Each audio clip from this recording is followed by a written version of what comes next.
I only said one word, no, and Victor, my stepfather, snapped my left shoulder like breaking a pencil. My mother leaned in, whispering, apologize. But the nurse pulled me into the treatment room, placing before me a printout with my name illegally used from months ago. If the person making you bleed is also the one stealing your signature, would you choose silence, or burn every lie with evidence? That night, the stairwell caught fire. The next morning, his accounts were frozen. My name is Elena Brooks, and after 10 hours of processing insurance claims at Lumen Path Support, all I wanted was a shower and sleep. The November wind cut through my thin jacket as I climbed the steps to our rented duplex in Bracken Ridge, Ohio. My shoulders ached from hunching over spreadsheets, verifying policy numbers and cross-referencing coverage limits until my eyes burned. The smell hit me first, stale beer mixed with cigarette smoke. Victor was home early. He sat at the kitchen table, papers spread before him like a trap. My mother, Lorraine, stood behind him, her hands twisted together, that familiar look of nervous anticipation on her face. She'd been beautiful once before life and bad choices wore her down to this shadow who jumped at Victor's every mood. Elena, sit. Victor didn't look up from the documents. His construction boots were still caked with dried concrete, leaving grey dust on the linoleum. I need to shower, I said. Sit. His voice carried that edge I'd learned to recognize, the one that meant, don't push. I pulled out a chair, keeping distance between us. The papers were loan applications, refinancing documents for the house, and something about a truck purchase. My name was typed in the cosigner field. Just need your signature. He slid a pen across the table. Your credit's better than mine. We get approved. I can expand the business. More contracts, more money, benefits everyone. I studied the numbers. High interest rates, balloon payments, the kind of predatory terms that destroyed people. The payment structure doesn't make sense. You can't afford this, I stated. I didn't ask for a financial analysis. His jaw tightened. Just sign. Victor, I can't.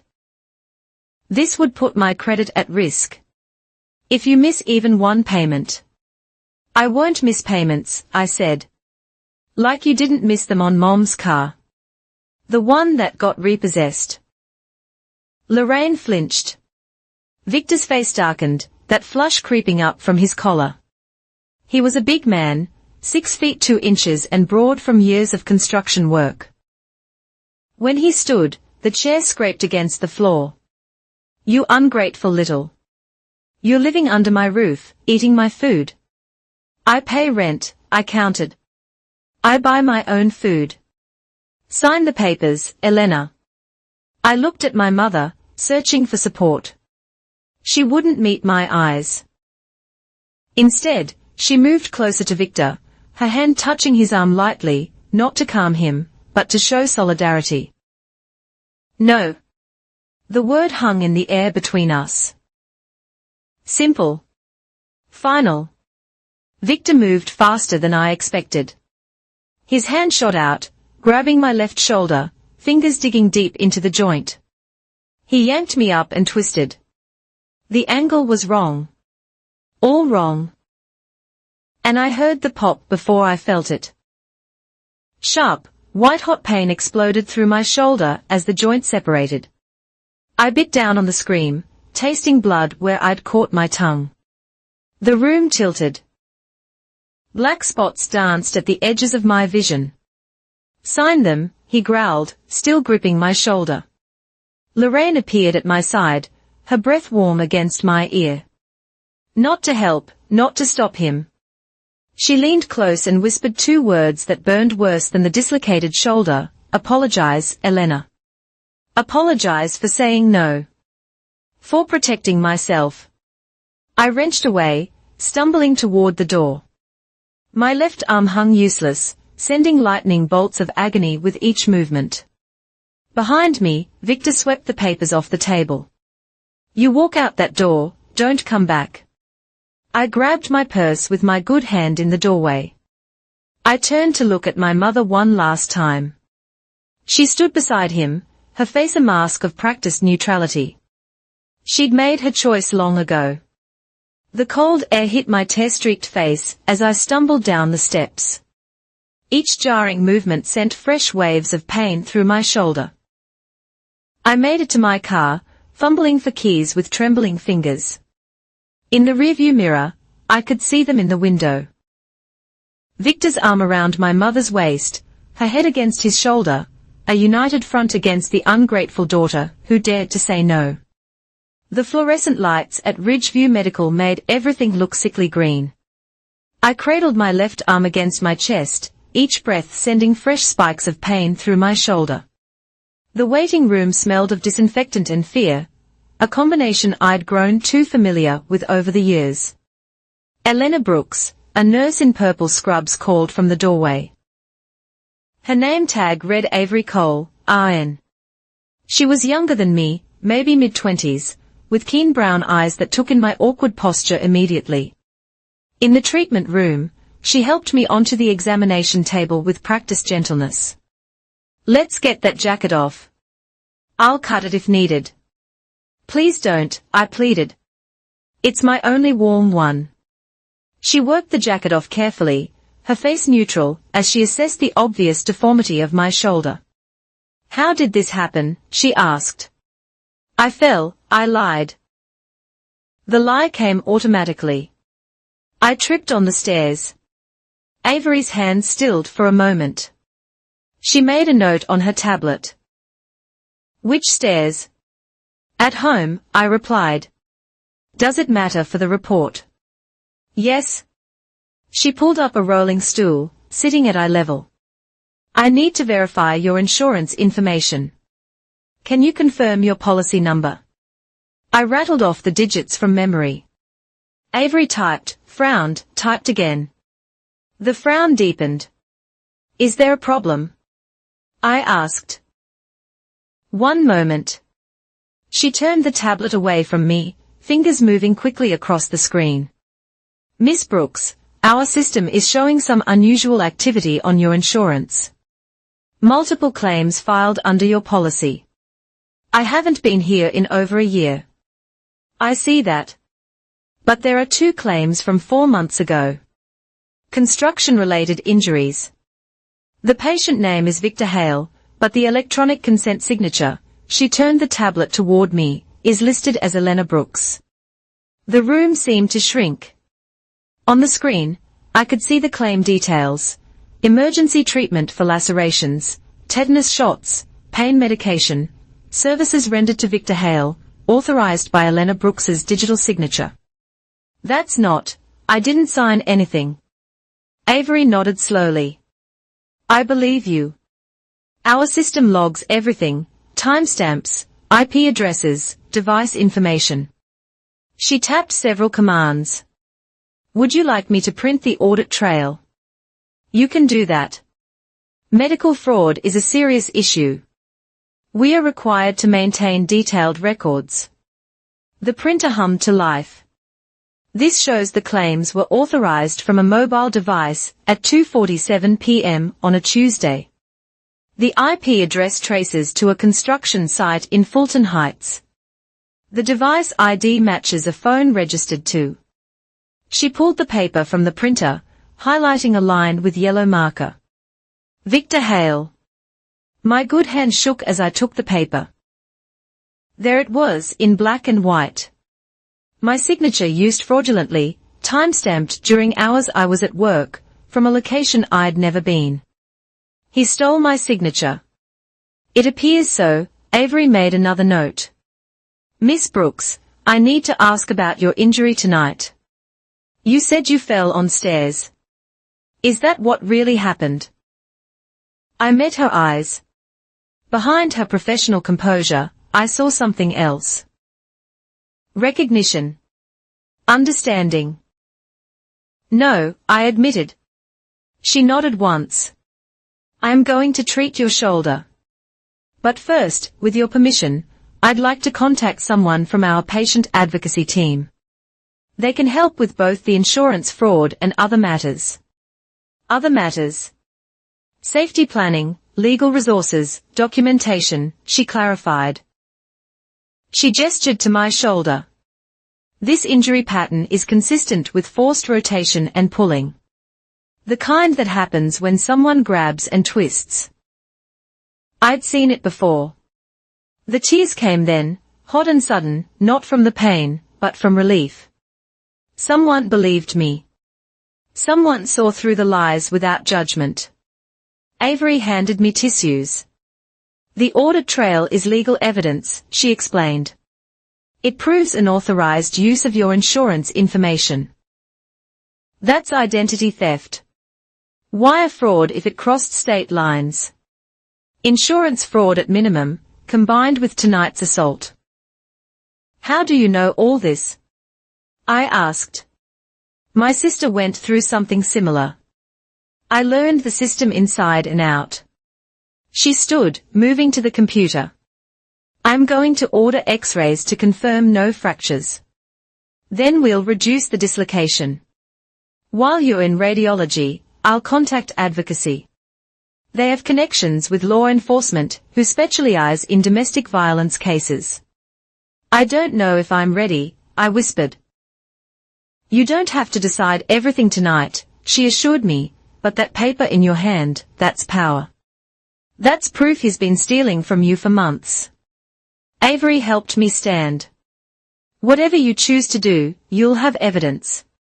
Real evidence that can't be explained away or denied. As she wheeled me toward radiology, I clutched the audit trail against my chest. 4 months of lies documented in clinical detail, every timestamp, every fraudulent claim, every stolen signature preserved in the hospital system. Victor thought he was untouchable, but he'd made one crucial mistake. He'd left a digital trail. And thanks to a thorough nurse who recognized the signs, I now held the beginning of his downfall in my good hand.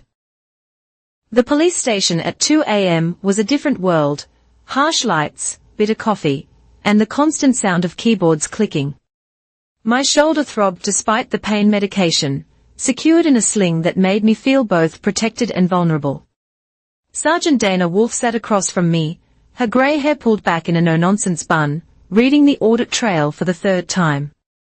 Identity theft, assault, insurance fraud, she ticked them off on her fingers. Miss Brooks, this is a solid foundation for multiple charges, but I need to be clear about what happens next. I understand, I said. Do you really understand? Because once I file this report, once we issue a protective order, there's no going back. Victor Hale will be served papers. He'll know you're the one who reported him. I thought about my mother's whispered words, the way she'd chosen him over me. He already knows I didn't go home. Where are you staying tonight? I hadn't thought that far. Sergeant Wolfe picked up her phone. I'm calling our victim advocate. They have emergency housing resources. She paused. Do you have family? Friends? My sister, my half-sister, Mara Kincaid. Call her. Mara answered on the second ring, her voice thick with sleep until she heard mine. 20 minutes later, she was in the station lobby, still in pajama pants and an oversized sweatshirt, car keys clutched in her hand. Elena, Jesus, your shoulder. Dislocated. It's back in now. She pulled me into a careful hug, mindful of the sling. We'd never been close, different fathers, different lives. She'd escaped to college while I stayed behind, working, helping Mom with bills, but blood was blood. You're staying with me, she said.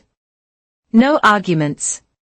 Sergeant Wolfe had us both sit while she explained the process. Emergency protective order tonight. Court hearing within 10 days for an extended order. Criminal investigation running parallel to any civil proceedings. The identity theft charges are federal if he used electronic means. She explained the audit trail from the hospital is excellent evidence, but we'll need more. Bank records, other documentation. I can get those, I said, after the protective order is served. Not before. I don't want you near that house or him. She slid a business card across the table. This is Detective Morrison. He specializes in financial crimes. He'll contact you tomorrow about the fraud aspects. The paperwork took another hour. Statement after statement, signatures on forms I could barely focus on. Mara held my good hand when I described the assault, her grip tightening when I told them about Mom's whispered command to apologize. Coercive control, Sergeant Wolf muttered. Classic pattern. The victim's support system turns against them. By the time we left, the protective order was filed. Victor would be served within 24 hours. No contact, no communication. Stay 500 feet away from me, my home, my workplace. Mara's apartment was across town, a tidy one-bedroom in a secure building. She gave me her bed, taking the couch despite my protests. I lay in the dark, shoulder aching, staring at the ceiling. Somewhere across Bracken Ridge, Victor was sleeping next to my mother, unaware that his world was about to shatter. Elena? Mara appeared in the doorway. You okay? I don't know. She sat on the edge of the bed. When Dad left, when Mom chose Victor over keeping our family together, I thought I'd never forgive her, but you stayed. You kept trying to help her. A lot of good it did, I murmured. You got out. That's what matters, Mara said. She squeezed my foot through the blanket. And you got evidence. That's more than most people have. The nurse said something about the paper in your hand being power. She's right. Victor's been stealing from you, hurting you, controlling you, but he got sloppy. He left proof. Mara stood. Get some sleep. Tomorrow, we start fighting back. I dozed fitfully, waking every time my shoulder shifted. But beneath the pain was something else, a cold, clear determination. Victor thought he'd broken me with that twisted shoulder. He thought Mom's betrayal would keep me silent. He was wrong. The audit trail lay on the nightstand, folded carefully in an evidence bag Sergeant Wolf had provided. 4 months of theft documented in sterile medical coding. Tomorrow, we'd pull bank records, find more evidence, build an airtight case. But tonight, for the first time in years, I was safe. The protective order was just paper, but it was legal paper, official paper, the kind that turned his threats into criminal violations. I'd said one word, no, and he tried to break me for it. Now I had a briefcase worth of words that would break him: fraud, theft, assault, prosecution. And the best part? Every single one was backed by evidence he'd created himself. The First National Bank of Bracken Ridge smelled like leather and lemon polish. Mr. Calder, the branch manager, had cleared his morning schedule after hearing the phrase identity theft investigation. Now he sat across from me, Detective Morrison and Mara pulling up account records on his monitor. The loan application was submitted 6 weeks ago, he said, adjusting his glasses. Initially denied due to insufficient income verification, then resubmitted with a cosigner. Me? I asked. Except I never signed anything. Mr. Calder turned his monitor so we could see.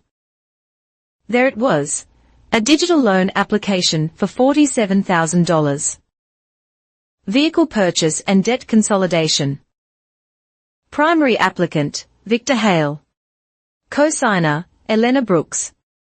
Can you show us the signature page? Detective Morrison leaned forward. The signature appeared on screen. My name, but not my handwriting. The E was too sharp. The B too cramped. I pulled out my driver's license, laying it on the desk. Compare them. Mr. Calder studied both, his frown deepening. There are discrepancies. The loan was notarized, Detective Morrison noted. Who performed the notarization? Deems Larkin. He operates from a tax office on Marsh Street. Mr. Calder pulled up another screen. He's notarized several documents for Mr. Hale over the past year. Several. I felt my stomach drop. More records appeared, power of attorney forms, quit-claim deeds, vehicle titles, all requiring my signature, all notarized by the same person. This is... Mr. Calder's professionalism cracked slightly. This is extensive fraud. Detective Morrison was taking rapid notes. We'll need copies of everything. Mr. Calder, has any money been disbursed from this loan?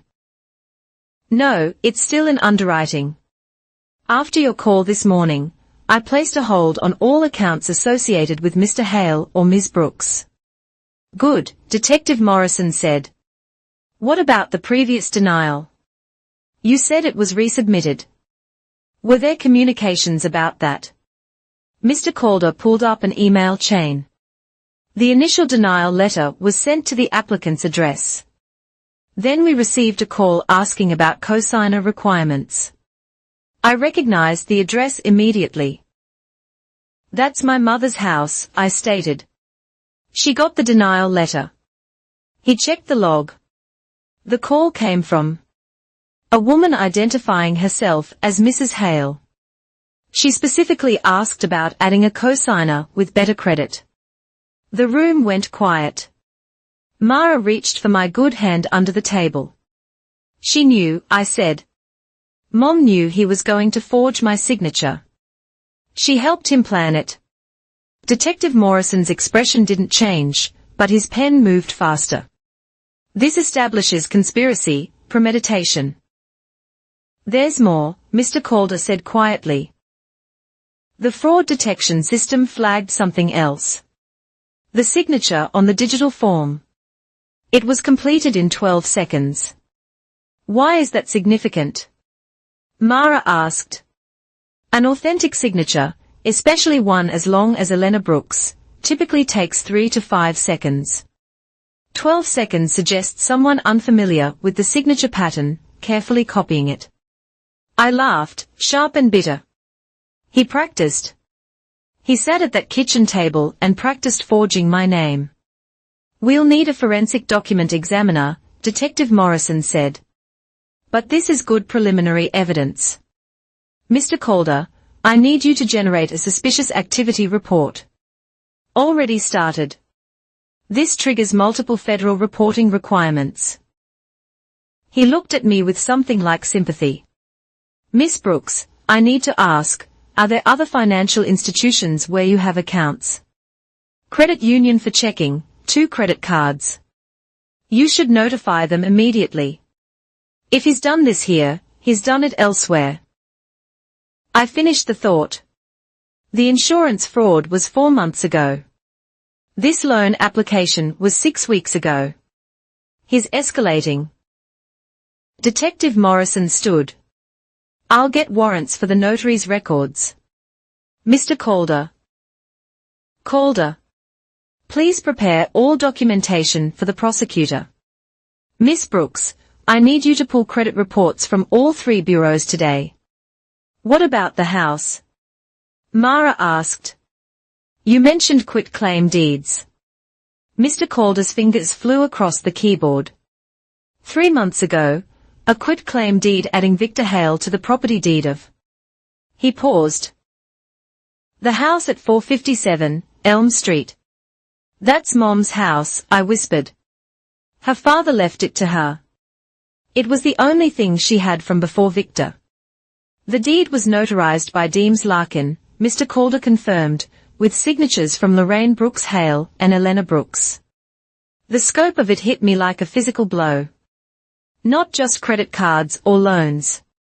He'd stolen my signature to steal my mother's inheritance, the only asset she'd brought into the marriage. And she'd let him. He generated reports for everything. Detective Morrison ordered every document, every timestamp, every notarization. Miss Brooks, we are building a RICO case now. Racketeering, conspiracy, wire fraud, mail fraud. Your stepfather isn't just a domestic abuser. He's running a criminal enterprise. As we gathered copies of everything, Mr. Calder pulled me aside. Miss Brooks, I've been in banking for 30 years. This is one of the most comprehensive identity theft schemes I've seen, but you caught it. The paper trail he created will be his downfall. Outside the bank, Mara helped me to her car.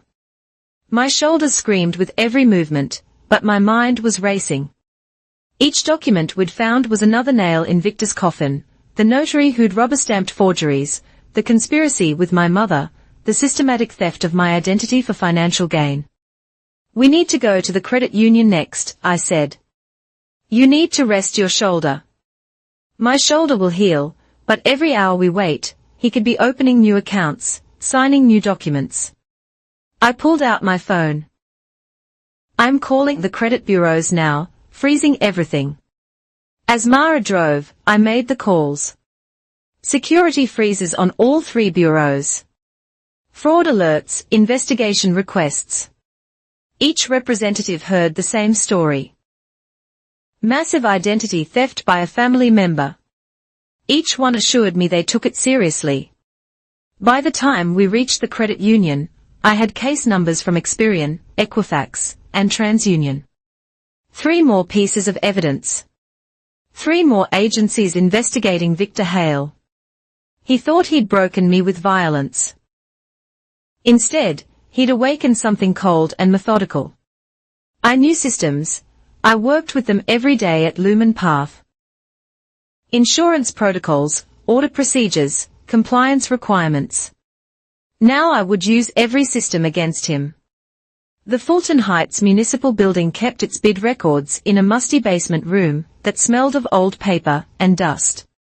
Mara had taken a day off work to help me dig through boxes of construction contracts. My shoulder made it impossible to lift anything, but I could direct, point, and read. Here, Mara pulled out a folder marked Hale Masonry and Sons, Footbridge Restoration. This is from 8 months ago. I spread the documents across the metal table. The bid was for replacing wooden walkways in Fulton Heights Park. $73,000 total, paid in installments. The company registration showed Victor as sole proprietor, but the EIN was wrong. That's not a valid employer identification number, I said. The format's off. How do you know that? Mara asked. I process insurance claims. Half my job is spotting fake business IDs. I photographed the page with my phone. Look at the bank account for payments. Mara found the routing numbers. First National account ending in 4827. I pulled up the fraud documentation from yesterday. Same account number. The medical insurance reimbursements went into this account. His commingling funds from a municipal contract with insurance fraud. That's federal. Mara whistled low. Government contract fraud is serious time. We kept digging. 3 more contracts over 2 years. All for small construction projects, wooden repairs, concrete patching, minor masonry. Each bid just under the threshold requiring extensive background checks. Smart, calculated. I know the signature. Mara held up a subcontractor agreement. Thomas Reed. He used to work with Victor before starting his own crew. We should talk to him. Way ahead of you. She pulled out her phone. My ex worked on Reed's crew one summer. Still have his number. 30 minutes later, we met Thomas Reed at a coffee shop downtown. He was younger than Victor, mid-30s, with calloused hands and weary eyes. He ordered black coffee and sat facing the door. I wondered when someone would come asking, he said after we explained why we were there. Victor always had angles, always working systems. What kind of angles? The company, Hale Masonry and Sons. There are no sons. He'd registered DBAs under family names to bid multiple times on the same project. Used his brother's name, his nephew's, even tried to use mine once. He pulled out a worn notebook. I kept records. CYA, you know. Cover your ass, I translated. Smart. Working with Victor, you learn to document everything. He flipped pages here. 2 years ago, he had me open a PayPal account, a Venmo, a couple of those payment apps. Said it was for quick customer payments, but the names on the accounts. His gaze shifted. Whose names? Elena Brooks on one, Lorraine Brooks on another. Said you were partners in the business, handling the digital side. He met my eyes. I knew it was sketchy. That's why I quit, but I kept screenshots. Can you send those to us? Already uploading to a drive. His phone buzzed. There, he said. Every payment app, every transfer.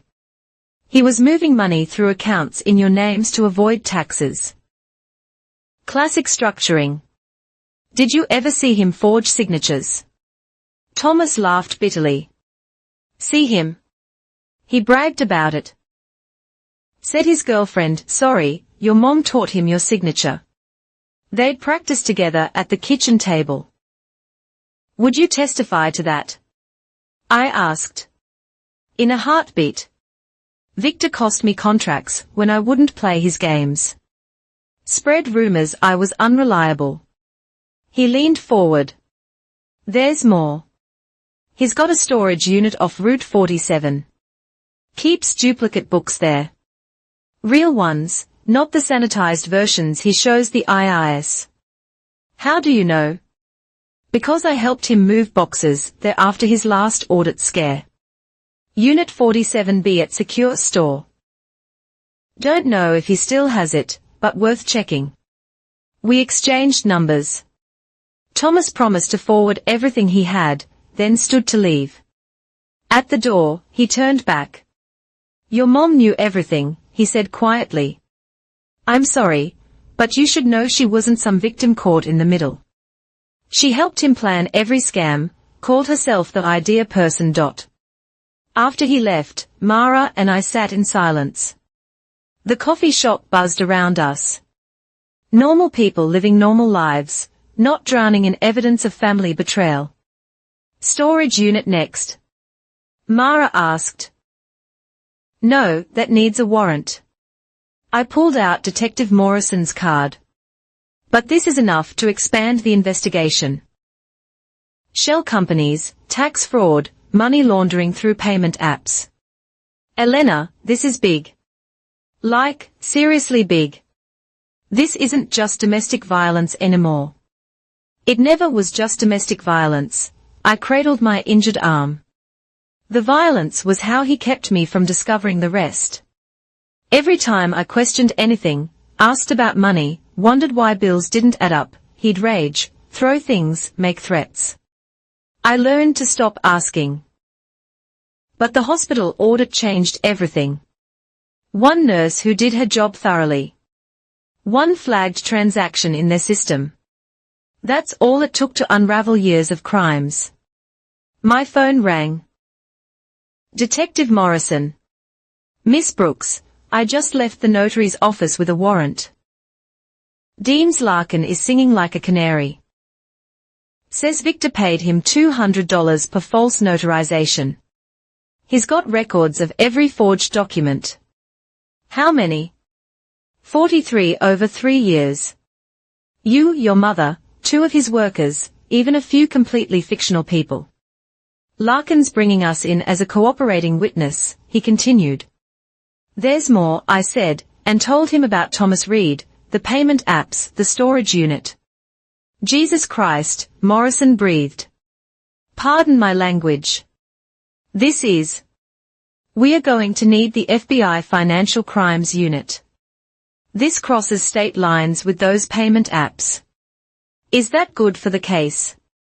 It's excellent for the case. It's a nightmare for Victor Hale. Federal prosecutors don't play around with financial crimes this extensive. He paused. Are you safe? He's going to know the walls are closing in soon. I'm with my sister. The protective order isn't worth the paper it's printed on if he's desperate. Consider staying somewhere he doesn't know about for a few days. After we hung up, Mara drove us to her bank to empty her safe deposit box, jewelry, some cash, important papers. We are getting a hotel room, she decided, somewhere across town. Fake names. I didn't argue. The evidence was snowballing faster than I'd imagined. Each thread we pulled revealed 10 more. Victor hadn't just stolen my signature. He'd built an entire criminal enterprise on the foundation of forged documents and family names. As we drove toward the highway, I thought about him at that kitchen table, practicing my signature with my mother, coaching him. Make the E smoother, honey. She does it in one stroke. Teaching him to steal my identity one letter at a time. The comfort in smelled like industrial carpet cleaner and weak coffee. We'd registered under Mara's middle name, paid cash, parked her car behind the building. My shoulder throbbed as I sat on the polyester bedspread, scrolling through emails from Detective Morrison. The FBI was officially involved. Victor's house of forged cards was collapsing faster than anyone expected. Then Mara's phone rang at 3 a.m. Hello.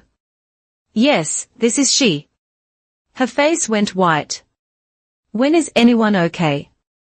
We'll be right there. What happened? My apartment building. There's a fire. Started in the stairwell. My blood turned to ice. The stairwell. They got everyone out, but the fire department is calling it suspicious. Accelerant on the carpet, the wooden handrails. She was already pulling on shoes. We need to go.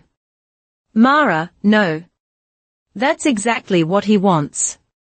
My whole life is in that apartment. Your life is sitting next to me in this hotel room. Everything else is just stuff. She sank back onto the bed, shaking. We both knew this wasn't random. Victor had made his move, not against me directly, but against anyone helping me. The protective order meant nothing to a man watching his criminal empire crumble. I called Detective Morrison, waking him. He listened, swore, and promised to dispatch units immediately. Don't go to the scene. Don't go anywhere he might expect you to be. By dawn, the news was worse. The fire had destroyed the main staircase, causing significant smoke damage to 3 apartments, including Mara's. The accelerant pattern was obvious. Someone had doused the carpet runner and wooden railings with camping fuel, the kind sold at any sporting goods store. Security footage. I asked Morrison over the phone. Conveniently, the camera covering that entrance malfunctioned yesterday, but we've got a witness. Elderly woman on the first floor has insomnia. She saw a man in a baseball cap and work jacket around 2:30 a.m. build matches Victor Hale. That's not enough for an arrest. Not yet, but it establishes a pattern. He's escalating because the walls are closing in. Morrison paused. The good news is we executed the warrant on his storage unit an hour ago. What did you find? I asked. Everything. Duplicate books going back 5 years. The real contracts showing inflated materials costs, ghost employees, kickback schemes. Your name is all over these documents. He's been setting you up as the fall guy if he ever got caught. I laughed, sharp and bitter. Of course he has. Elena, we've got enough for arrest warrants, multiple federal charges, but we need to find him first. He didn't show up for his construction job this morning. Try my mother's house. First place we looked. She says she hasn't seen him since yesterday. Claims he told her he was going fishing. She's lying. Probably, but without evidence. Morrison paused. We are watching the house. In the meantime, both of you need to stay put. I'm sending an officer to your hotel. After he hung up, Mara and I sat in silence. The TV droned in the background. Local news covering the apartment fire. No mention of arson yet, just suspicious circumstances. I'm sorry, I said. I brought this to your door. No, she replied. He brought this to mine. She squeezed my good hand. You're not responsible for his crimes. My phone buzzed. Unknown number, local area code. Against my better judgment, I answered. You stupid little. Victor's voice, rough with rage and something else, fear. You think you're smart getting banks involved. Cops. Victor, shut up. Your sister's apartment was a warning. Next time, I won't wait until the building's empty. You're threatening arson with people inside while on a recorded line. Silence. Then, you're bluffing. Standard app on every smartphone. Recording since you said hello. It wasn't true, but he didn't know that. Threatening to burn people alive. That's domestic terrorism charges, Victor. Your mother wants to talk to you. I don't. Elena. Baby, please just call off the investigators, Mom's voice shaking. Tell them it was a misunderstanding.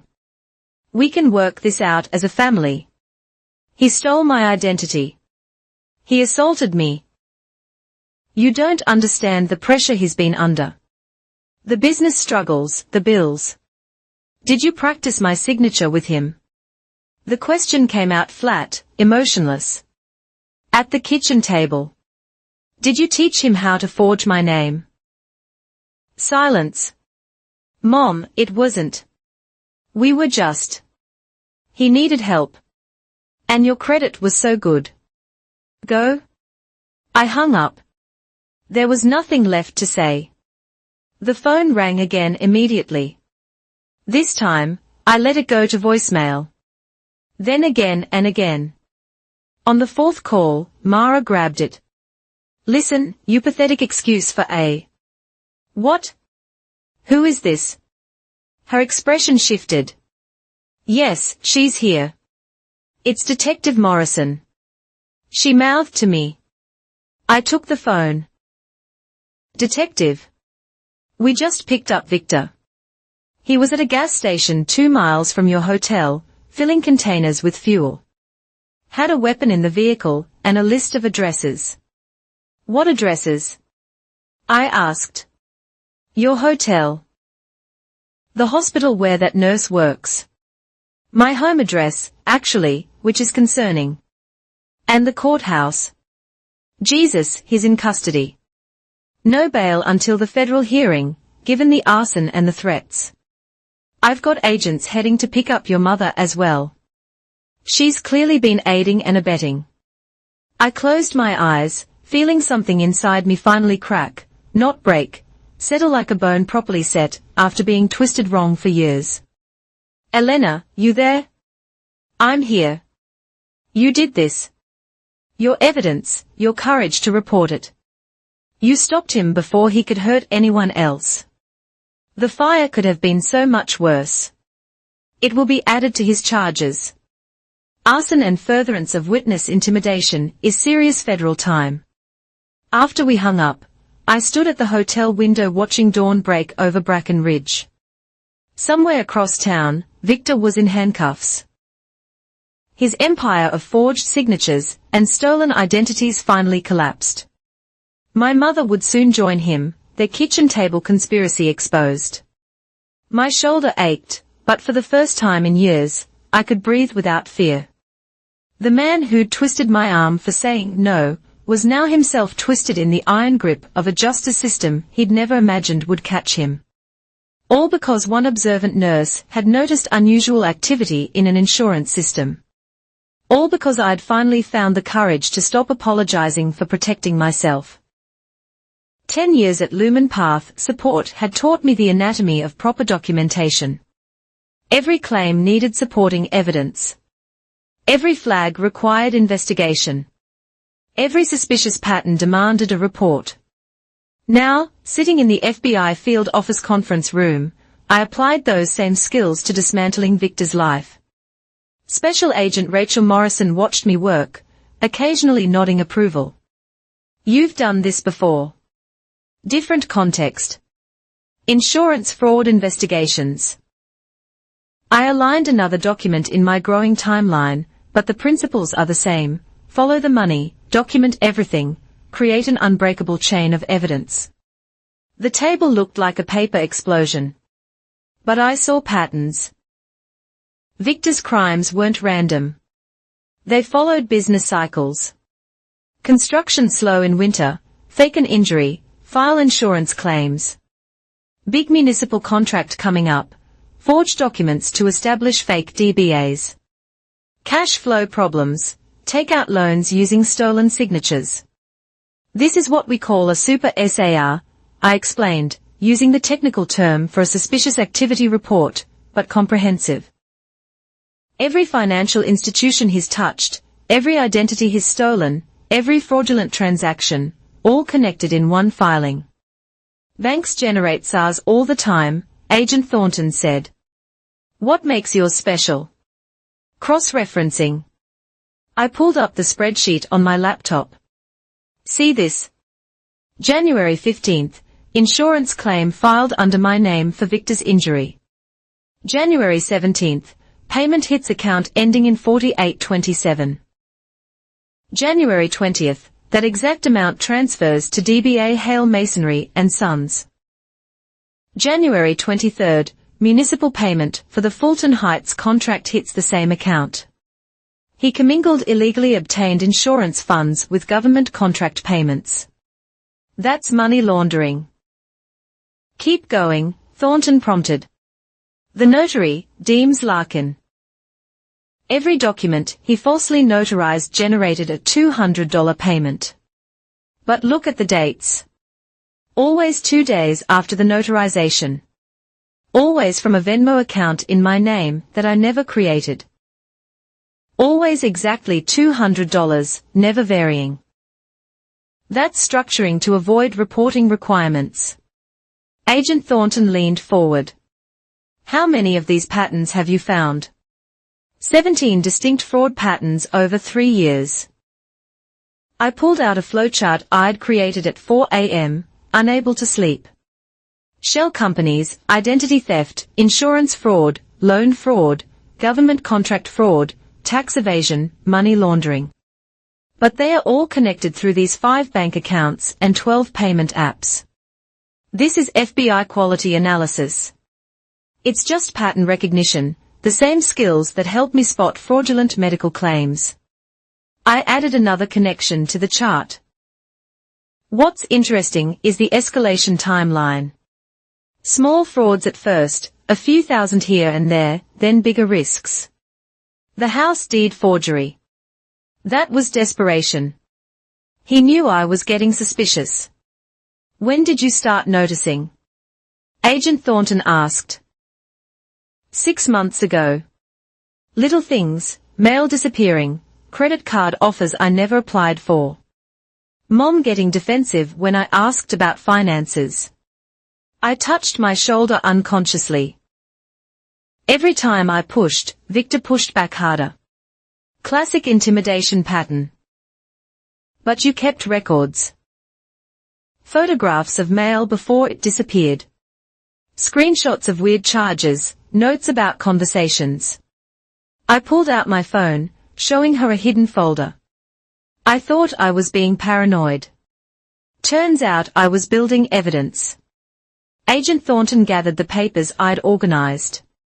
This SAR is going to trigger investigations at every institution he's touched. The FinCEN database will flag his name, his social, every associated business. He won't be able to open a checking account at a yard sale after this. Good. There's something else. She pulled out a tablet. The storage unit records. We found correspondence between Victor and 3 other contractors. They were planning to bid rig the new county courthouse renovation. Estimated contract value, $2.3 million. My blood chilled. He was scaling up. Your report stopped a major fraud against taxpayers. The county commissioner asked me to thank you personally. Mara, who'd been quietly organizing supporting documents, spoke up. What happens to their house? The one he stole by forging Elena's signature on the deed. Thornton asked. It will be seized as proceeds of crime and sold at auction after the trial. Proceeds go to victim restitution. Agent Thornton looked at me. That means you, primarily. Every fraudulent use of your identity creates a restitution claim. I don't want his money. It's not his money. It's compensation for what he stole from you, your credit, your reputation, your peace of mind. She gestured at my shoulder. Your medical bills from the assault. I returned to the SAR, adding final details. Account numbers, routing information, dates, amounts, patterns. Each line another nail in Victor's legal coffin. The FBI would file it with FinCEN, the Treasury Department's Financial Crimes Network. One more thing, I said, pulling out the printed emails Thomas Reed had sent. The payment app accounts in my name. They link to a cryptocurrency exchange. Small amounts, but consistent. He was learning crypto, probably planning to move operations offshore. Mother of God, Thornton muttered. This SAR is going to be studied at Quantico. Domestic abuser to international financial criminal. You mapped the entire evolution. As I signed the final pages, officially filing the report that would destroy Victor's financial existence, I thought about that kitchen table, him and Mom, practicing my signature, planning their crimes, never imagining that their victim worked every day with the very systems that would expose them. What's next? Mara asked. We file this with every agency, FBI, IRS, SEC, FDIC, State Banking Commission. Then we wait for the dominoes to fall. Agent Thornton smiled grimly. Your stepfather is about to learn what happens when you steal from someone who understands financial compliance. I signed my name, my real signature, strong and clear on the last page.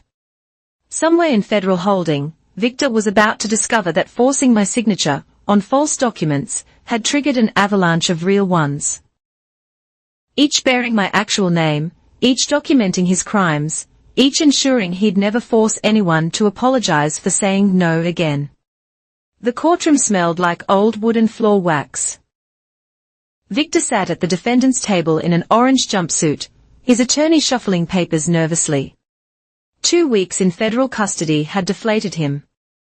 The big man who twisted my shoulder now looked smaller, grayer, defeated, but not defeated enough. Your Honor, Victor's attorney stood, voice pitched with false confidence. My client wishes to file a defamation suit against Ms. Brooks. These allegations have destroyed his business reputation. Objection, my attorney, Diane Castellano, said, barely looking up from her notes. This is a transparent slap suit designed to intimidate a witness in ongoing federal proceedings. Judge Harrison, a small woman with sharp eyes, leaned forward. Mr. Hale, you're currently facing 17 federal charges. Are you seriously attempting to sue your victim for reporting crimes? She's lying about everything. Victor burst out.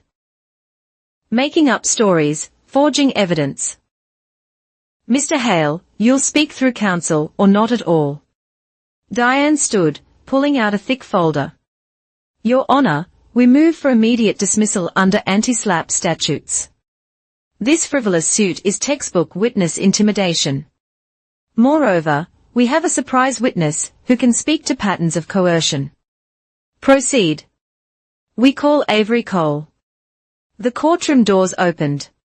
The nurse who'd started everything walked in, professional in navy scrubs, carrying a manila envelope. Ms. Cole, Diane began after she was sworn in. You treated Ms. Brooks on the night in question. I did. Dislocated shoulder consistent with forced rotation. Did anything unusual occur during that visit? Avery opened her envelope. Our security system captured something. While Ms. Brooks was in radiology, her mother entered through the emergency room.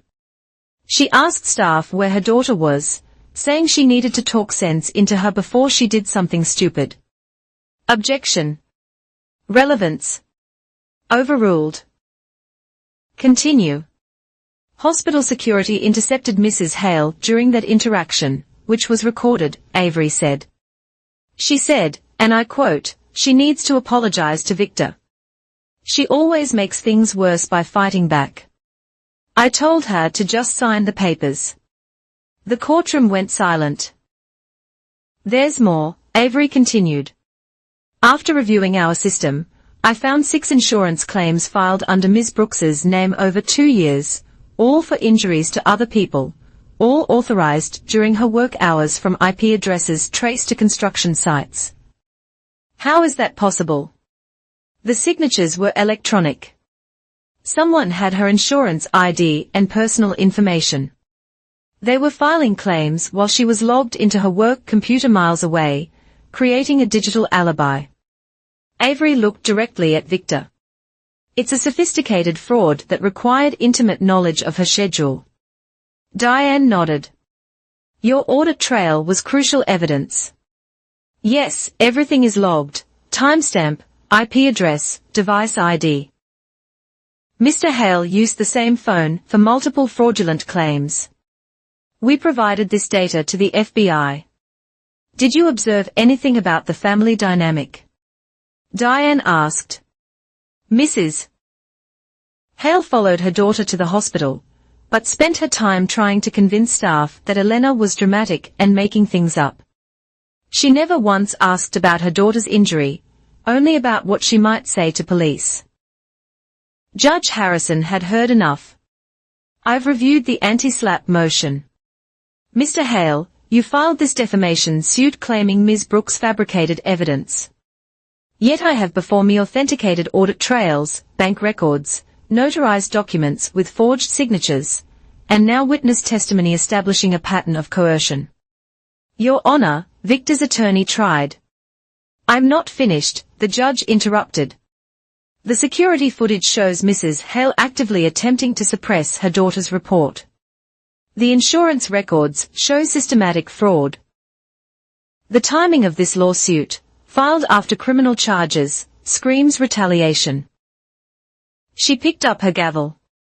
The defamation suit is dismissed with prejudice. Furthermore, I'm granting the anti-SLAPP motion in full. Mr. Hale will pay all of Ms. Brooks's legal fees for this frivolous action. Your Honor, my client can't pay, his assets are frozen. Then he should have considered that before filing a vindictive lawsuit. She turned to Victor. Mr. Hale, let me be crystal clear.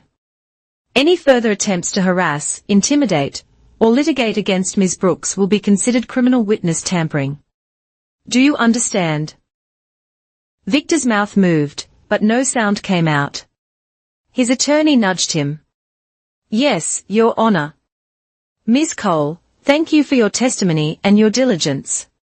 Your thorough documentation may have saved lives. The judge looked at me. Ms.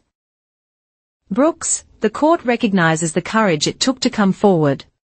No one should be punished for refusing to participate in fraud.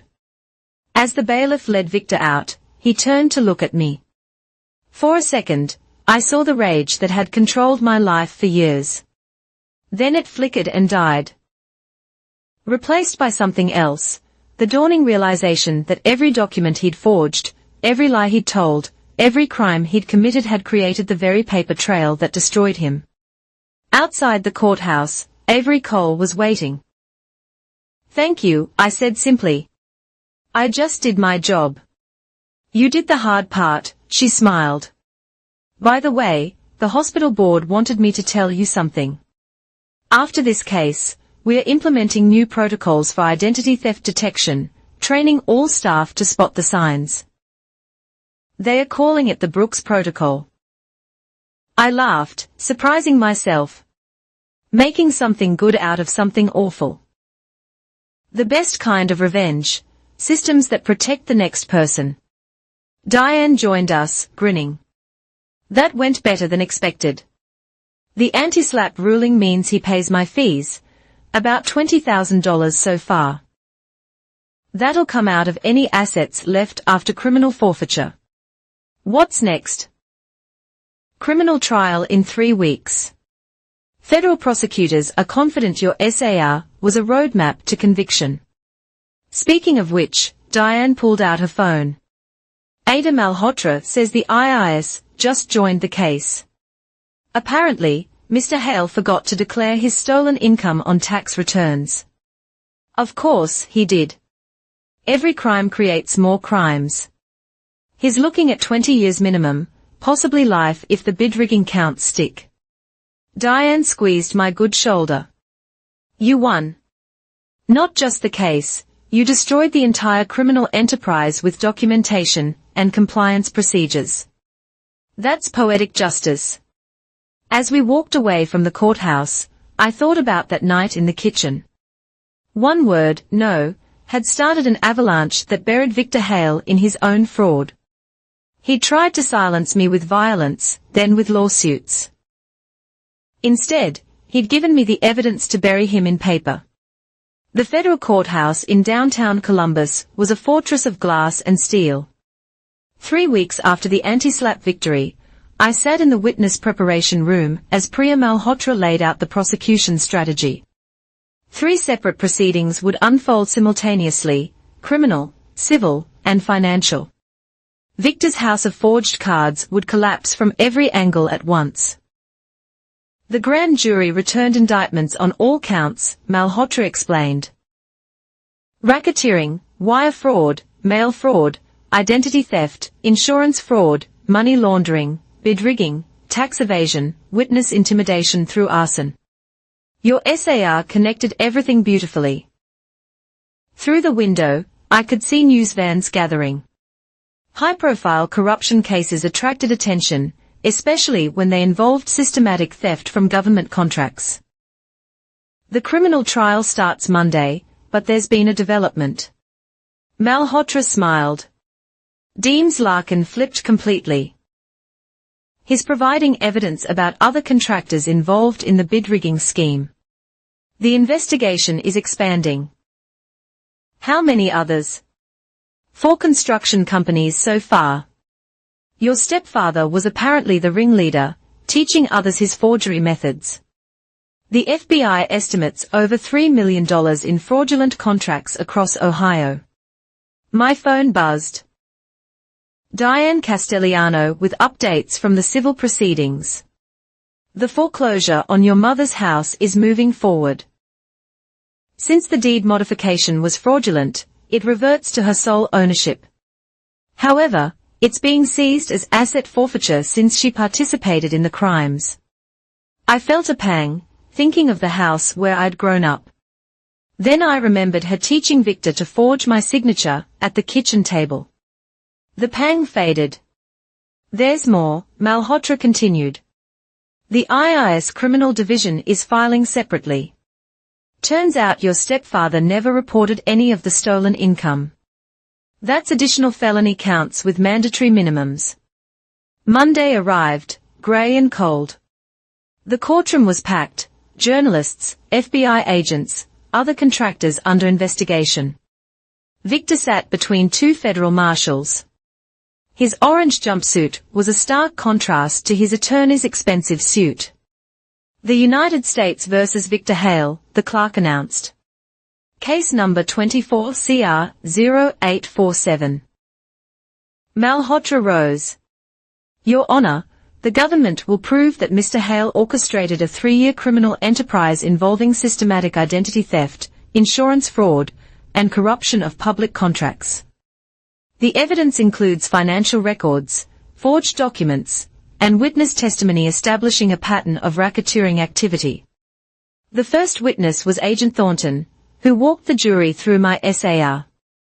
Charts showed money flowing from forged insurance claims through shell companies into government contracts. Each transaction meticulously documented, traced, and verified. This diagram shows 17 distinct fraud patterns, she explained. All connected through 5 bank accounts controlled by the defendant.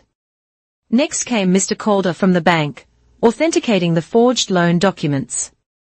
Then Thomas Reed, describing Victor's signature lessons with my mother. Each witness added another layer to the mountain of evidence. When they called me, I walked past Victor without looking at him. Malhotra's questions were precise, clinical.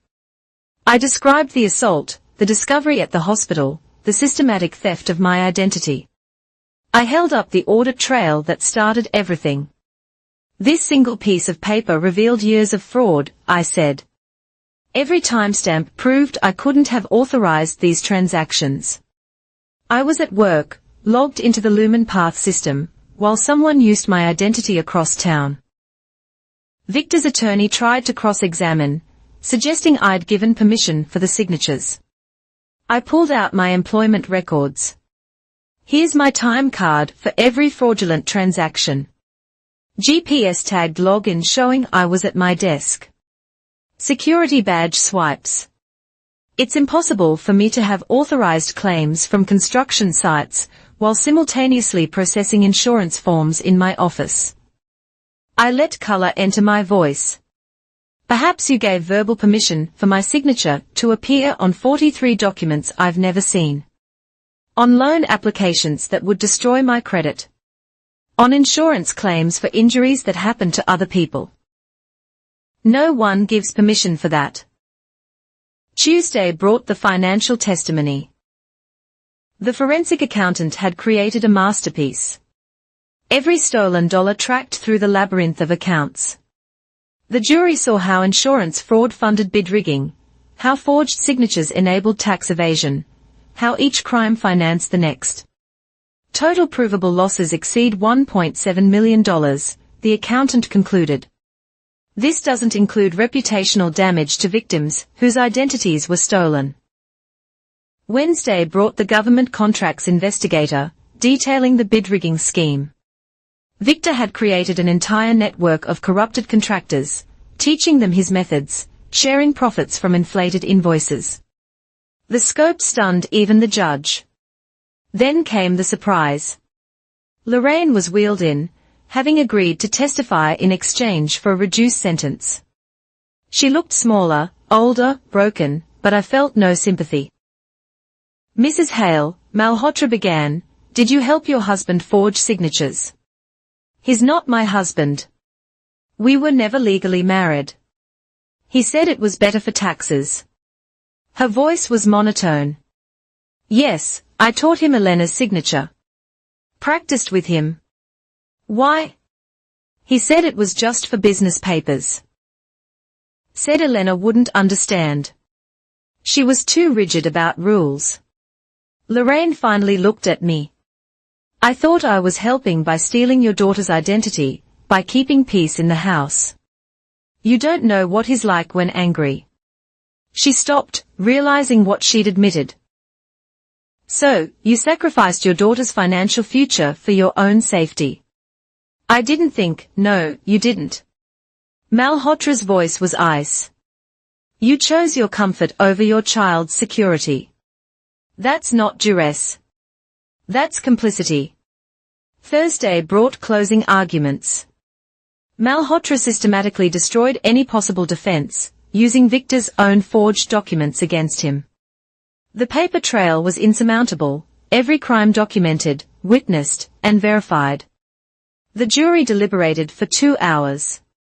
Guilty on all counts. Judge Martinez read the verdicts methodically. Count 1, racketeering, guilty. Count 2, wire fraud, guilty. On and on. 17 federal convictions, each carrying years of prison time. But we weren't done. Even as Victor was led away, the civil proceedings continued. By afternoon, 3 more judgments. The house foreclosure was finalized, the property would be sold. Proceeds going to victim restitution. Victor's construction equipment seized. His truck forfeited. Every asset liquidated to pay back what he'd stolen. Finally, the financial death blow, permanent banishment from the banking system. Victor Hale would never open another account, never process another transaction, never touch the financial infrastructure he'd corrupted. Economic excommunication. At 4:47 p.m., as I stood on the courthouse steps, my phone pinged. Final judgment from the tax court. $400,000 in penalties and interest due immediately from seized assets. How does it feel? A reporter asked. I thought about that night, my shoulder burning, my mother whispering, apologize.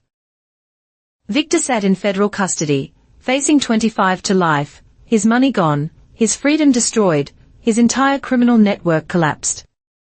Like justice, I said simply. Documented, verified, and properly filed. The federal courtroom was smaller than the criminal court, more intimate.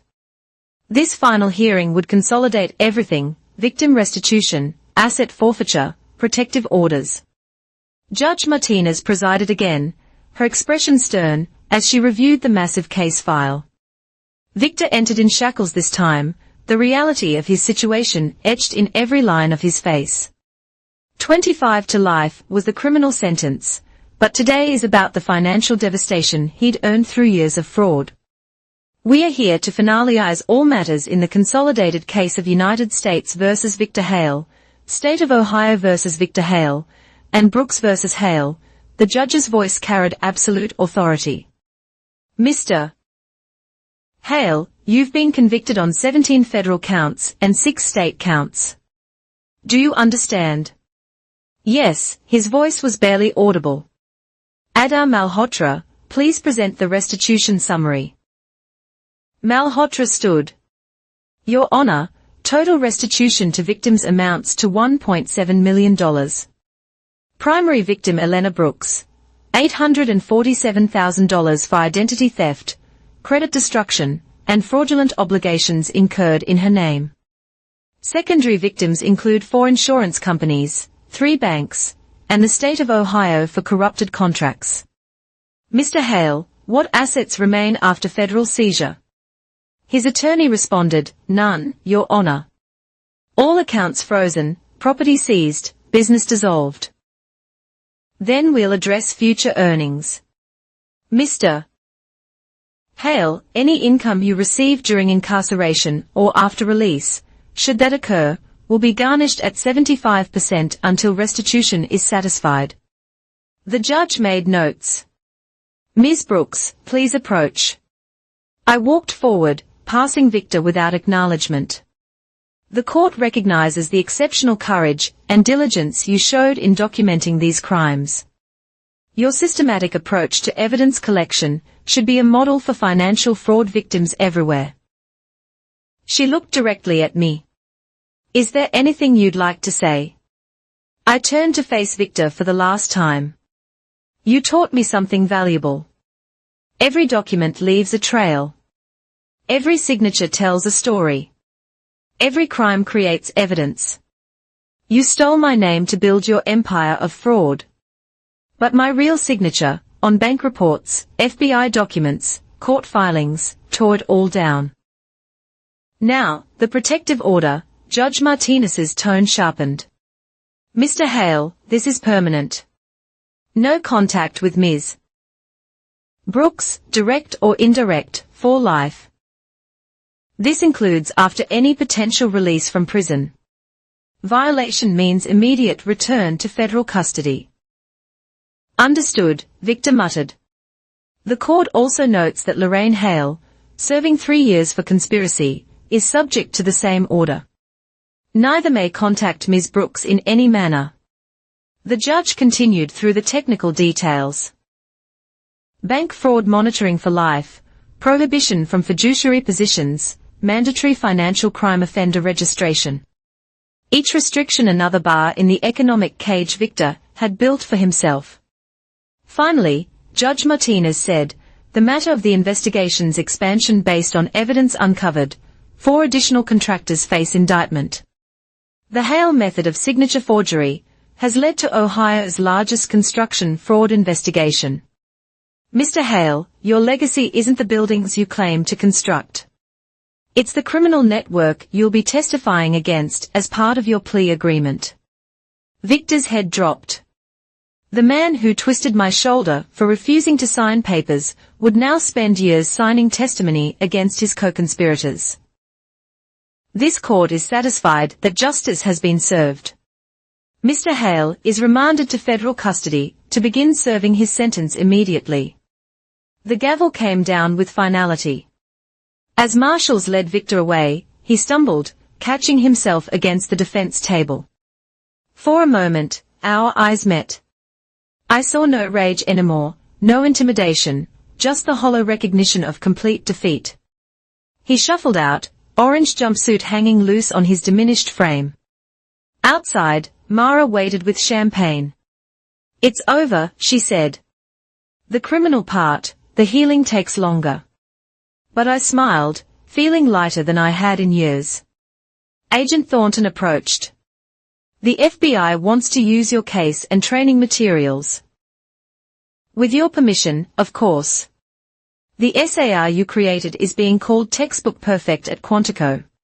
If it helps someone else, yes." Diane Castellano handed me a folder. "Restitution payments start next month. It'll take years to collect everything, but the government is aggressive about asset recovery. Also," she grinned, 3 banks want to hire you for their fraud investigation department. Turns out someone who can map complex financial crimes is valuable." I laughed, really laughed. From victim to investigator. The best investigators understand both sides. As we walked away from the courthouse, Avery Cole texted, "Watch the news. So proud. Coffee Tuesday to celebrate." I replied, "Yes." Thinking about the path from that emergency room to this moment.